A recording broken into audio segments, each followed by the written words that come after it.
Learning Japanese through example sentences.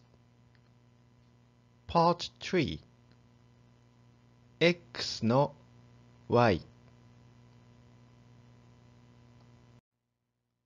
私の名前は田中一郎です。My name is 田中一郎。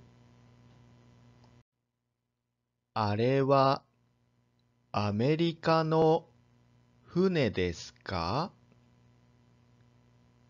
Is that an American ship?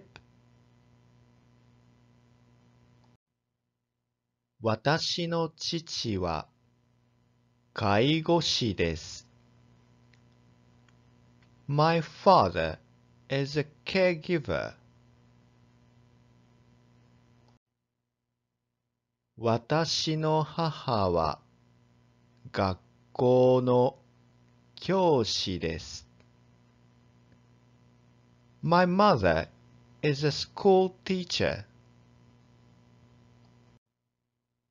私の姉はアラビア語の通訳です。My older sister is an Arabic interpreter. 私の兄はベトナム語の教師です。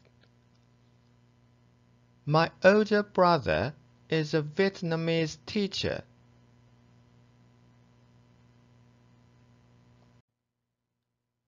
私の妹はバレーボールの選手です。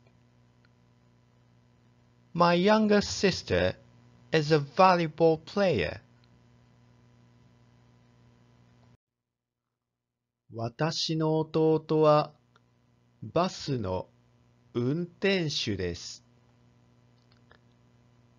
My younger brother is a bus driver.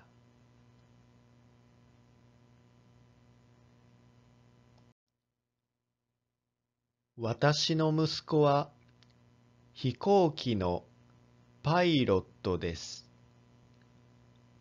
My son is a plane pilot.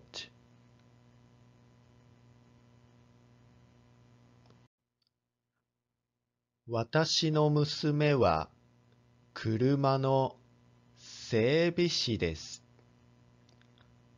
My daughter is a car engineer.